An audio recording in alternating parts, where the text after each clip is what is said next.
So how did a single poem, I mean a really long poem, nearly 60,000 lines, actually manage to save an entire language and maybe even a whole national identity from just disappearing? And think about this. What kind of literary rule says that the sound and the rhythm of a holy book are like the ultimate proof that it's divine? It's fascinating. Yeah, and we all know Aladdin, right, and Sinbad. But why were some of the greatest mystical poets writing about, well, getting drunk? Exactly. And maybe the most compelling one. What was the secret weapon, the actual technique a brilliant woman used to stop a murderous king, basically curing him one cliffhanger at a time? Welcome to a new episode from our series, The Story of Literature, from English Plus Podcast.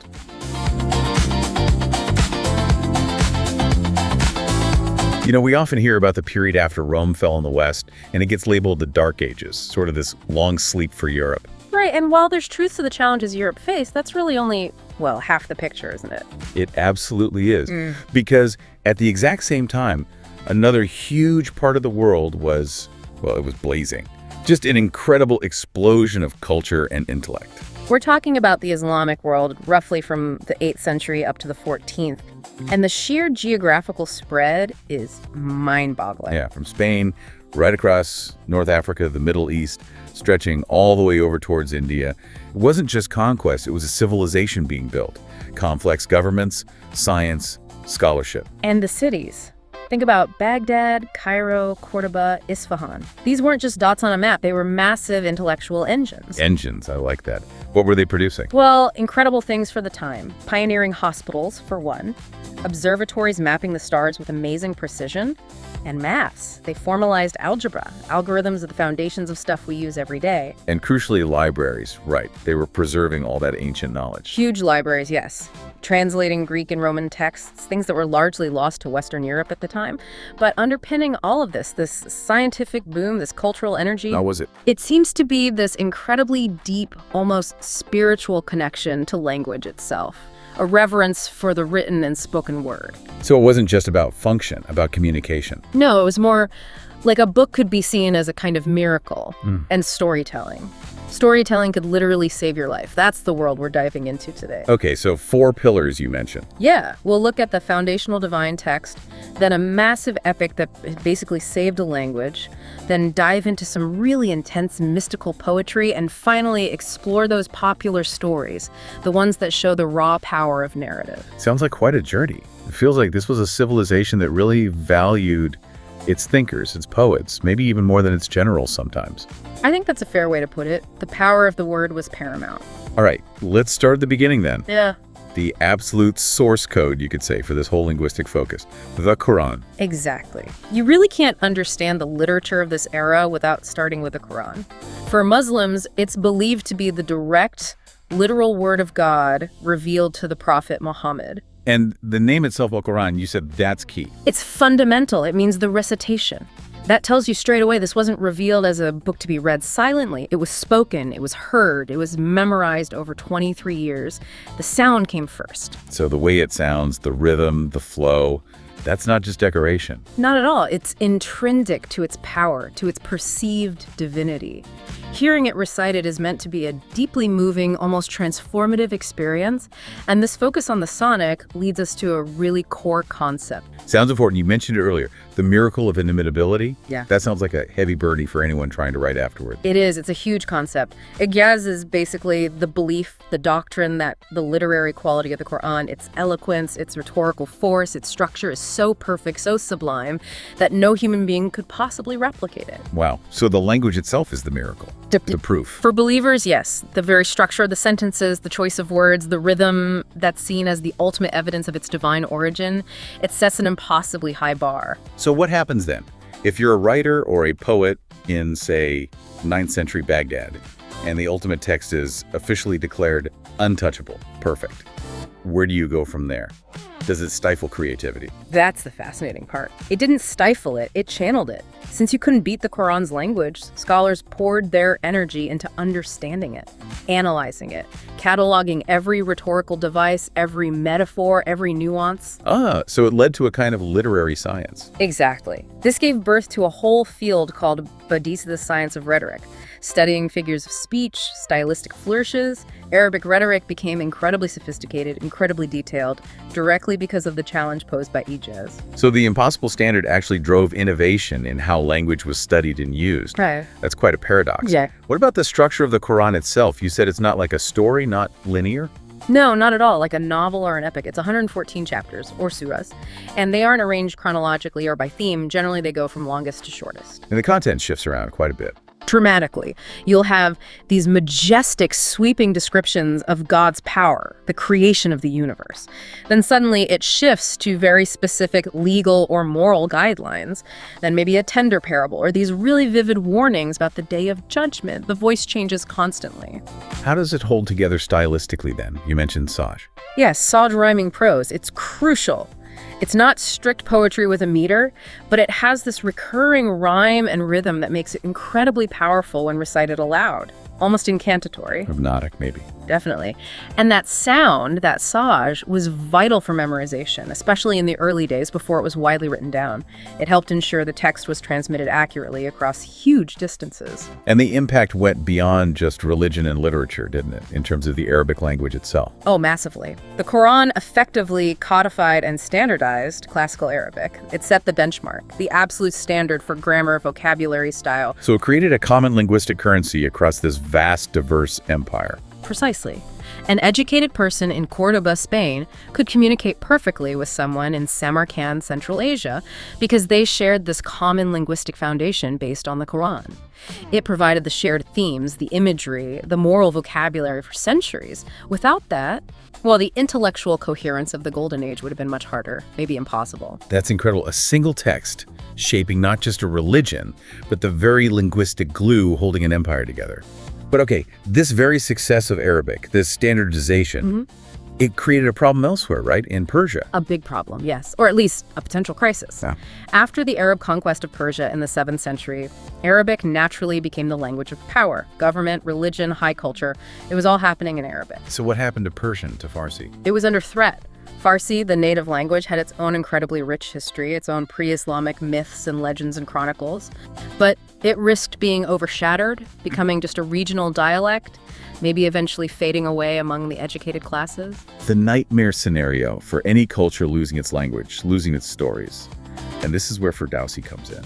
This is where Ferdowsi steps onto the stage. Abu al-Qasim Ferdowsi, working in Tusik, Eastern Persia, late 10th, early 11th century. He saw this danger, he saw the potential loss. And his response was monumental. Understatement. He dedicated over 30 years of his life to creating the Shahnameh, the Book of Kings.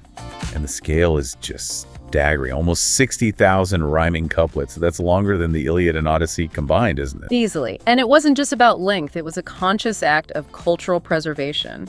Maybe even defiance. Defiance how? He made a deliberate choice to write it almost entirely in Farsi. He meticulously gathered the ancient oral tales, the myths, the legends, the historical chronicles of the Persian kings and heroes, from the dawn of time right up to the Arab conquest. And he consciously tried to use pure Persian words, avoiding the influx of Arabic loanwords that were common in other writings of the time. So he wasn't just writing about Persian history, he was actively trying to build a linguistic fortress. A monument made of Farsi itself. That's a perfect way to put it. A linguistic fortress. He was creating the definitive statement of Persian identity, history, and mythology, ensuring it would survive, anchored in its own language. And he knew what he was doing, didn't he? There's that famous quote. Yes. I have labored much in these 30 years, and I have revived the Persians with this Farsi. It's a declaration. He's saying, I've done it. The language, the culture, it will endure because this exists. Wow. So the Shahnameh, it's often called the Persian national epic. And It's structured. It covers a huge amount of time. It does. It's generally seen in 3 main parts. First, the mythical age creation stories, the first kings, battles with demons, the establishment of civilization. Okay. Then comes the heroic age. This is really the heart of it, dominated by the great legendary champions, especially the main hero, Rostam. Like a Persian Hercules. Very much so. Superhuman strength, incredible adventures. And this section contains some of the most famous and tragic stories. Finally, there's the historical age, which deals with the reigns of the actual Sasanian emperors, leading right up to the point of the Arab conquest. It ends on that note of transition and loss. That heroic age sounds key. And within that, there's one story that everyone points to. The tragedy of Rostam and his son, Sohrab. It's like the emotional core. It really is. It's often compared to Greek tragedy and its power and its sense of inescapable fate. It defines something deep in the Persian soul. So walk us through it. What's the setup? Okay, so Rostam, the great hero, during one of his journeys, has a romance with the princess, Tamina. He has to leave, but he gives her a special armband, a token. He tells her if she has a son, give him this armband when he's older, so Rostam might recognize him one day, but keep his identity secret otherwise. The secret identity trope. Always leads to trouble. Always. So, years pass. Sohrab is born, grows up to be an incredible warrior, just like his father, but he doesn't know who his father is. He hears whispers of the legendary Rostam, and his deepest desire is to find him. He ends up joining an army that's actually opposing the forces Rostam is aligned with. Oh no, you can see where this is going. Exactly. The two armies face off, and to avoid a massive battle, they decide on single combat between champions. And guess who gets chosen? Father and son, neither knowing. Neither knowing. They fight. It's an epic duel. Rostam is older, but incredibly skilled and strong. Sohrab is younger, fiercer. Rostam is actually shocked by the young warrior's strength. Eventually, through experience and maybe a bit of trickery, Rostam manages to strike a fatal blow. And the reveal. It's devastating. As Sohrab is dying, he laments that he never found his father, the great Rostam. But he says, proudly, that Rostam will avenge his death. And then he shows the armband. Oh, that moment. Yeah, the sources say Rostam just collapses, utterly destroyed. His cry of grief silences the entire battlefield. He realizes he's killed his own son, his legacy, his future. It's just shattering. More than just saving the language, stories like that. They give a culture its deep myths, its understanding of tragedy, fate, the cost of conflict. Absolutely. The Shahnameh didn't just preserve Farsi, it solidified the Persian identity, gave it depth, emotion, a shared history both triumphant and tragic. It made the nation whole again, you could say. Okay, so we've gone from the divine word shaping language itself to the epic poem saving a nation's identity. Let's shift focus now dramatically, turn inwards, to the realm of the soul, right? Mysticism, Sufism. Yes, a completely different landscape. Sufism represents this powerful strand within Islamic civilization focusing on the inner life. It's a spiritual path aiming for something beyond just following rules and rituals. What's the goal then? The goal is direct, personal, ecstatic experience of God. Not just intellectual understanding, but a feeling emerging. Ecstatic, that's the key word for the poetry, isn't it? And this idea of God as the beloved. Absolutely central. God isn't seen as some distant, stern judge, but as the ultimate object of love. An all-encompassing beauty, perfection, and grace that the individual soul desperately longs to reunite with. The entire spiritual quest is framed as this intense, passionate love affair. Okay, but how do you write about that?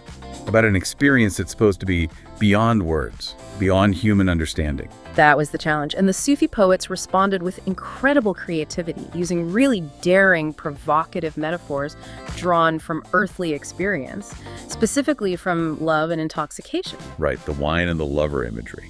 Which, let's be honest, sounds pretty controversial in a religious context that generally forbids alcohol and emphasizes modesty. How did they get away with it? Were they accused of, promoting debauchery? Sometimes they were, definitely. It was risky. But the key was the multi-layered meaning. They developed a kind of code, or perhaps better, a symbolic language understood by those on the path. So the wine isn't really wine. Exactly. The wine symbolizes divine knowledge, or spiritual ecstasy. The kind of intoxication that dissolves the ego, the sense of self, allowing a glimpse of the divine reality. It's about losing yourself in God. And the beloved. The beloved is God. The tavern might be the Sufi circle where this spiritual intoxication happens. The cupbearer pouring the wine could be the spiritual guide, the sheikh, or even God offering grace. Okay, so a poem that on the surface sounds like a fairly standard love song or even a drinking song can be read on a completely different level as a hymn of deep spiritual yearning. Precisely. It works simultaneously as sensual poetry and profound mystical text. And that ambiguity was part of its power. It could speak to people on different levels, bypass intellectual defenses, and touch the heart directly. And the figure who perhaps embodies this ecstatic transformation most famously is Rumi, right?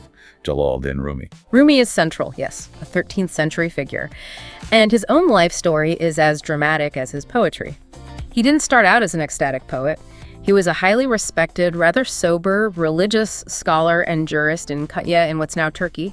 Very conventional, very learned. What changed him? A person. a mysterious wandering dervish named Shams of Tabriz. Rumi met Shams, and apparently the connection was instantaneous, electric, an all-consuming spiritual friendship or perhaps mentorship that completely overturned Rumi's life. Consumed him how? Rumi basically abandoned his teaching, his scholarly life, to spend all his time with Shams, lost in spiritual conversation and companionship. This was deeply scandalous to his followers, his family. They couldn't understand this intense bond with this stranger. And Shams didn't stick around. Tragically, no. He vanished, just disappeared one day. The most common belief is that he was murdered, possibly by some of Rumi's own jealous disciples who resented Shams' influence. Wow. How did Rumi react to that kind of loss?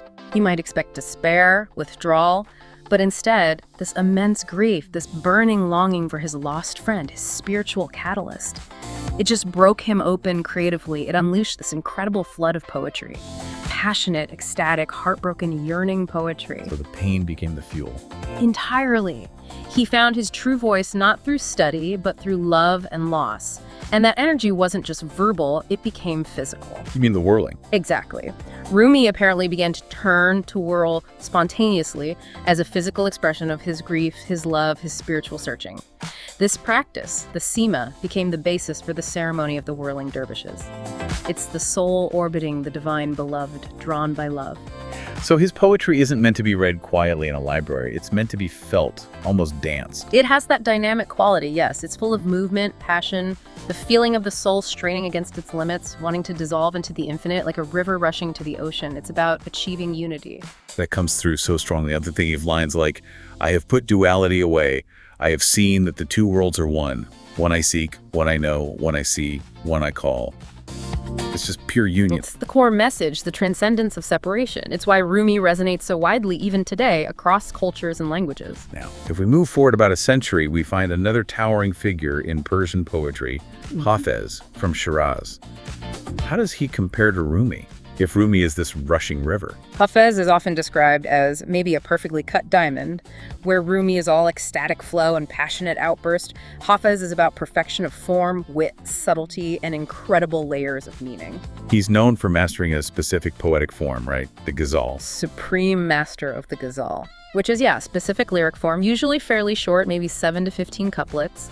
The key thing is the rhyme scheme. The second lines of all the couplets rhyme with each other, and also with both lines of the first couplet. It creates this beautiful, echoing musicality. And there's that signature at the end. Yes, the takhalis. In the final couplet, the poet traditionally weaves in his own pen name in this case, Hafez, often with a kind of reflective or personal comment. Hafez just polished this form to absolute brilliance. Every word counts. And his trademark is ambiguity, you're saying, even more so than other Sufi poets. Yes, his genius lies in holding multiple meanings in perfect balance within a single line or couplet. When Hafez writes about the joy of wine or a glance from a beautiful beloved, It could mean exactly that, literal earthly pleasure. Or it could be the standard Sufi metaphor, divine ecstasy, union with God. Or, and this is often the layer people delight in, it could be a very subtle, very witty critique of the religious hypocrites of his day, the outwardly pious people who lacked real inner spirituality. So he's using the ambiguity as a kind of cover for social commentary, too. Often, yes. He manages to be simultaneously the sensual poet, the profound mystic, and the sly satirist, all within the same elegant lines. It's an incredible balancing act. Which probably explains why he's so beloved in Iran. His book is supposedly in almost every home. The Divan of Hafez, yes. It's a cultural touchstone. People across the spectrum, from deeply religious to quite secular, find meaning and beauty in his work. And there's the practice of Foley Hafez. The fortune-telling. Sort of, yeah. If you have a question or a dilemma, you can hold the question in your mind, close your eyes, open the divan randomly, and the verse your finger lands on is taken as guidance, as an oracle. It shows how alive his poetry still is in the culture. Okay, so we've covered the divine text, the national epic, the mystical love poems. Where do we go for our final stop? We move into a completely different zone now, away from the sacred, the epic, the intensely personal mysticism, into the world of popular entertainment. Glorious, messy, sprawling, magnificent popular entertainment. You're talking about 1001 Nights? The Arabian Nights. Exactly. And the first thing to grasp is that this isn't like the Shahnameh, written by one person with a clear goal. This is, well, it's a collection, a melting pot. Stories gathered over centuries from all over the place: Persia, Iraq, India, Egypt, adapted, retold, added to. A kind of literary snowball rolling through different cultures. That's a great image for it. And what holds this incredibly diverse collection together is one of the most brilliant framing devices ever invented. And it starts from a place of shocking brutality. Yeah, the frame story is pretty dark. King Shoyar. Right. He discovers his wife has been unfaithful, and his reaction isn't just anger or sadness. It's this consuming, pathological rage and mistrust of all women. Which leads to his horrific policy. Marrying a new virgin bride every evening and having her executed the next morning, just to ensure he can never be betrayed again. It's monstrous, and it's devastating the kingdom. They're literally running out of women. Yeah. And that's where the hero enters. Scheherazade. Scheherazade, the vizier's daughter. She's depicted as incredibly intelligent, learned, well-read, and she volunteers. She offers to marry the king, knowing full well what's supposed to happen the next morning. She has a plan. She has an amazing plan. Yeah. On their wedding night, she asks permission to say goodbye to her sister, Dunyazad, who's often in on the plan, and then she begins to tell the king a story. Yeah.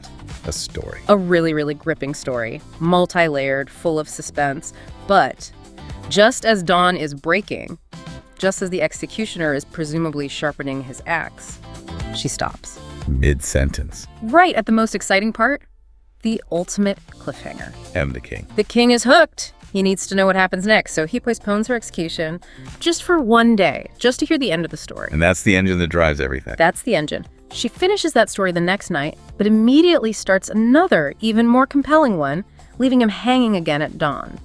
And this goes on and on for 1,001 nights. An incredible web of nested stories, stories within stories, all driven by her need to survive until the next sunrise. And the stories themselves are legendary. Sinbad, jinns, magic carpet. Tales of powerful jinns or genies, sorcerers, talking animals, hidden treasures, enchanted cities. It's the bedrock of so much fantasy literature that came later. But there's a twist here, isn't there? About some of the most famous stories we associate with the Knights. Aladdin, Alibaba. Yes. This is where it gets really interesting. Those two stories, Aladdin and his wonderful lamp, and Alibaba and the 40 Thieves, the ones pretty much everyone knows. They weren't actually in the original Arabic versions. Yep. They don't appear in the oldest medieval Arabic manuscripts that scholars have found. So, where did they come from? How did they get attached to the collection? They seem to have been added much later, in the 18th century, by the first major European translator, a Frenchman named Antoine Galon. You just made them up. Not quite. The story goes that he heard them from a Syrian storyteller he met in Paris, a man named Hana Diab. Diab apparently recounted these tales, possibly traditional Syrian folk tales. Galon wrote them down, translated them, and included them in his French edition of the Knights. And they just took off. Hugely. They became incredibly popular in Europe, maybe even the most popular parts of the collection. So popular that they got absorbed back into the identity of the Knights, even though their origin is separate from the core medieval Arabic collection.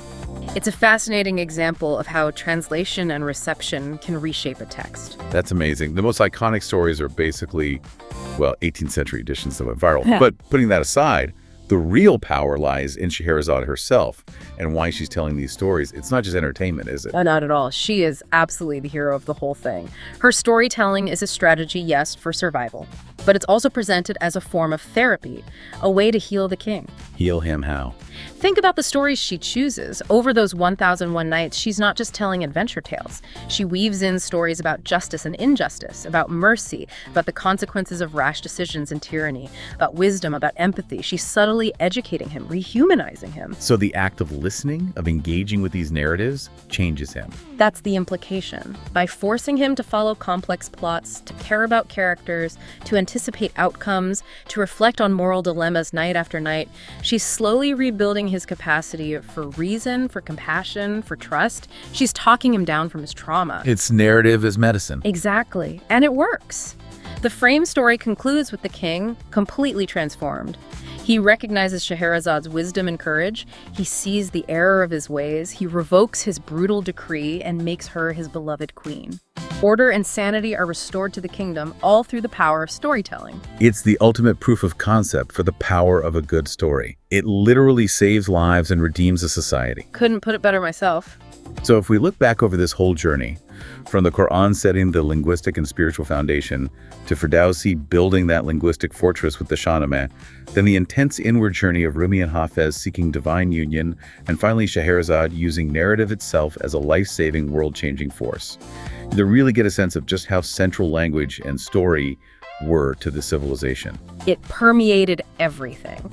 The reverence for the word, whether sacred text, epic poem, mystical verse, or popular tale, was just immense. And we haven't even really touched on all the scholarship, the philosophy, the scientific writing that was also flourishing. And it's crucial to remember, isn't it, that while they were creating all this original literature, they were also the custodians of so much ancient knowledge. Greek philosophy, mathematics, medicine. Absolutely critical. They didn't just preserve it, they translated it, commented on it, expanded it, and eventually much of that knowledge flowed back into Europe through Spain and Sicily primarily, helping to fuel the Renaissance. So this golden age wasn't just a peak for one civilization, it was a vital link in the whole chain of global intellectual history. It really makes you think about how interconnected these literary and intellectual traditions are across time and geography. Definitely. Nothing happens in isolation. And this was another episode from our series, The Story of Literature, from English Plus Podcast. Remember that what we mentioned is just an introduction for you to step into the huge and beautiful world of world literature, so don't settle for what you have learned in this series. Start hunting for the hidden gems you can find in literatures all around the world. And don't stray far at the beginning. Start from your own culture and literature. I bet there's a lot of magnificent works of literature to be found right in your own backyard. Thanks for listening. Stay curious and never stop learning with English Plus Podcast.